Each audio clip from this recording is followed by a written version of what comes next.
Hi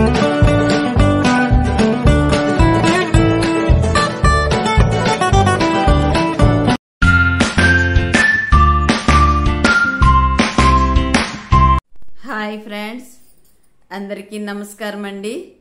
ప్రతిరోజు మనం తెలుసుకునేటటువంటి మంచి విషయాల్లో ఈరోజు మనము మన బరువుల్ని, అంటే మన పాప బరువు కావచ్చు, మన అలజడి లేదా ఏదైనా పరిస్థితి ఏదైనా మనం జయించలేకపోతే, లేదా మన జబ్బుల గురించి, అంటే ఏదో ఒక జబ్బు మనల్ని వేధిస్తూ ఉంటుంది కదా, వాటన్నింటి గురించి మన మనసుకి ఏదైతే బరువు అనిపిస్తుందో, ఎవరైనా అనవసరంగా నిందించినా, మన తప్పేం లేకపోయినా ఎదుటి వాళ్ళు మనల్ని బాధ పెడుతూ ఉన్నా, ఇలాంటివన్నీ కూడా మనం ఏదైతే మంచి గుణాలను ధారణ చేయాలన్నా, మన శక్తిని నింపుకోవాలన్నా, అంటే శక్తి అంటే శారీరకంగా కాదు, మానసికంగా బలవంతంగా మనం తయారు కావాలన్నా, మనసు అనేక రకాల అలజడిలోకి వెళ్ళిపోతూ ఉంటుంది కదా, ఇవన్నీ కూడా మనల్ని ఇబ్బంది పెట్టేస్తూ ఉంటాయి. వాటి ప్రభావం మన శరీరం పైన కూడా పడుతూ ఉంటుంది కదా. కాబట్టి వాటన్నింటినీ కూడా మనకు నచ్చిన ఇష్ట దేవి కావచ్చు, ఇష్ట దేవుడు కావచ్చు, లేదా భగవంతుడు కావచ్చు. దేవి వేరు, దేవత వేరు, భగవంతుడు వేరు కదా. దేవీ దేవతలు భగవంతుడి సంతానము. వాళ్ళందరినీ కూడా మనము పూజిస్తూ ఉంటాము, నమస్కరిస్తూ ఉంటాము. మరి వాళ్ళ కోసం మనం వ్రతాలు చేపడతాము. అంటే వాళ్ళ కోసం కాదు, మన కోసం, వాళ్ళని ముందు పెట్టుకుని వ్రతాలని ఆచరిస్తూ ఉంటాము, ఉపవాసాలు ఉంటాము, నోములు నోచుతాము. ఇలా రకరకాలుగా ఉంటాయి కదండి. అయినా సరే పూజలు చేసి అల్పకాలమే మనకు సుఖము, శాంతి, ప్రేమ, ఆనందము లభిస్తూ ఉంటుంది. అయితే మళ్ళా ఏదో ఒక పరిస్థితికి లోనైపోతూ ఉంటాము. అయితే ప్రతి ఒక్కరము కూడా ఒక విషయాన్ని మర్చిపోతూ ఉన్నామండి. మన మనస్సుని ఏకాగ్రంగా చేసి భగవంతుడి ముందు మనం ఏదైతే తప్పులు, పాపకర్మలు, చెడు కర్మలు చేస్తూ ఉన్నామో వాటన్నింటినీ కూడా మనస్ఫూర్తిగా భగవంతుడికి ఒప్పగించాలండి. ఒప్పగించిన తర్వాత తిరిగి వాటిని చేయకుండా మనము అటెన్షన్ పెట్టుకోవాలండి. అందుకే మనకు పుణ్యకాతాయం ఉందా, మన పురుషార్థం ఉందా, అంటే ప్రాలబ్ధం ఉందా, పురుషార్థం ఉందా అని చూసుకోవాలి. పురుషార్థము అంటే ప్రయత్నము, ప్రాలబ్ధము అంటే మనం పొందుకున్న పుణ్యకాత. అయితే వీటన్నింటిలో కూడా మనం ఏదైనా సరే పుణ్యకాత మనకు జమ కావాలి అంటే మన పురుషార్థం కూడా ఉండాలండి. పురుషార్థము అంటే ప్రయత్నము అనుకున్నాం కదా. పుణ్యకాత ఎప్పుడు జరుగుతుంది? ఏదైనా మంచి పనుల యొక్క ప్రయత్నం మనం చేస్తేనే పుణ్యకాత మనకు వస్తుంది. అయితే మంచి పనులు చేయాలంటే మనలో ఉండే చెడు బలహీనతలు ఏవైతే ఉన్నాయో, మన మనసు యొక్క అలజడిని ఎలాగైతే దూరం చేసుకోవాలో వాటి గురించి మనం విందాం. ఈరోజు మన బలహీనతని ఎదుటి వాళ్ళకి ఎవరికైనా చెప్తాము. నాకు ఇలా జరిగింది, అలా జరిగిందని చెప్తాము. అయితే వాళ్ళు ఆ బలహీనతని వాళ్ళలో దాచుకోరండి, వేరే వాళ్ళకి ట్రాన్స్ఫర్ చేస్తారు. ఎందుకంటే ఈ సమయంలో వ్యర్థం అనేది ఎక్కువ వ్యాపించిపోయి ఉంది.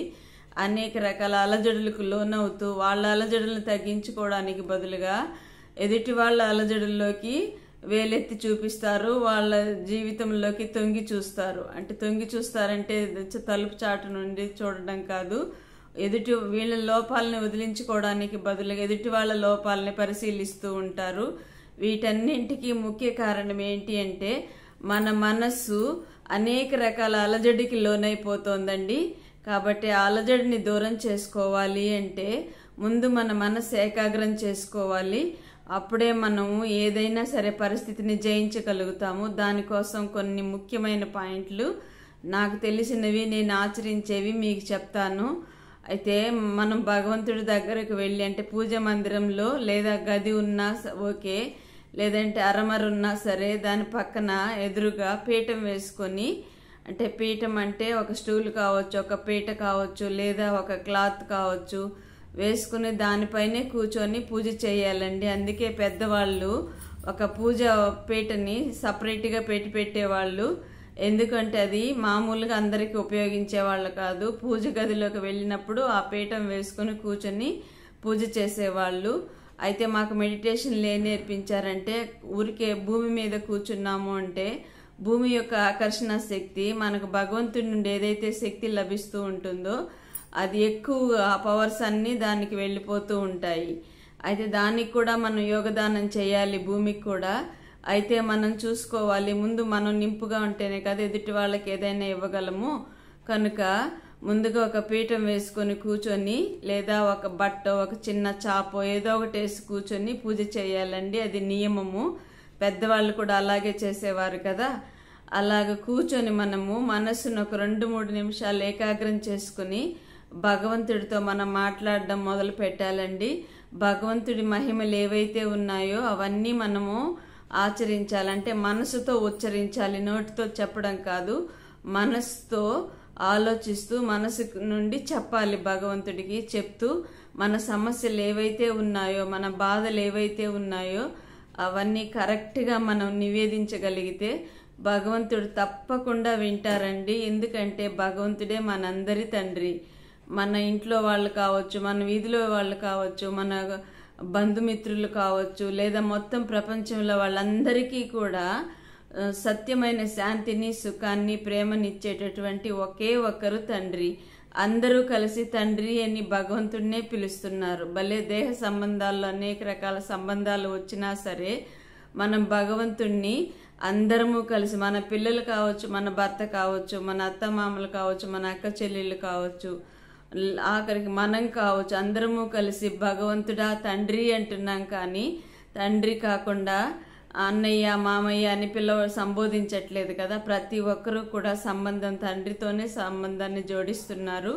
అలా మన మనస్సు నుంచి భగవంతుడిని తండ్రితో సంబోధిస్తూ మన బరువులన్నీ భగవంతుడికి నివేదించేయాలండి. అయితే ఇక్కడ సత్యమైన మనసుతో చెప్పాలి. ఏ పాపపు కర్మ అయినా సరే మన నుండి జరిగిందనుకోండి, వెంటనే మనం చెప్పి క్షమాపణ అడగాలండి. ఎవరెవరి పట్ల తప్పు చేశాము, లేదా నా పట్ల నేనే ఏం తప్పు చేసుకున్నాను, లేదా ఇతరుల పట్ల, వేరే వాళ్ళ పట్ల నేనేం చేశాను, ప్రకృతిని ఎలా పాపంకిలం చేశాను, అంటే ప్రకృతి పంచతత్వాలని ఎలాగా చెడు దృష్టితో చూశాను, ఎలాగ చెడుని ఇచ్చాను, వీటన్నింటికి కూడా మనం క్షమాపణ అడగాలండి భగవంతుడిని. ఎందుకంటే భగవంతుడి అందరికీ ఉన్నతోన్నతమైన వారు కాబట్టి భగవంతుడిని మనం క్షమాపణ అడిగినప్పుడు మన మనసు, బుద్ధి కూడా చల్లబడుతుందండి. శాంతిని అనుభవం చేస్తుంది, అతీంద్రియ సుఖాన్ని అనుభవం చేస్తుంది. బాహ్యమైన ఆనందానికంటే కూడా అతీంద్రియ సుఖం, కర్మేంద్రియాలు సుఖాన్ని అనుభవించడాన్నే అతీంద్రియ సుఖము అంటారు. అల్పకాలిక సుఖాలు కాదండి. భగవంతుడితో మనం ఎప్పుడైతే మన మనసు, బుద్ధిని జోడించి మన బాధల్ని పంచుకుంటామో, ఇచ్చేస్తామో, దానికి రిటర్న్గా మనకు శాంతి, సుఖము, ప్రేమ అనుభూతులు మనకు వస్తాయి. వాటిని అతీంద్రియ సుఖము అంటారు. ఏ వికారము లేనటువంటి అతీంద్రియ సుఖం అది.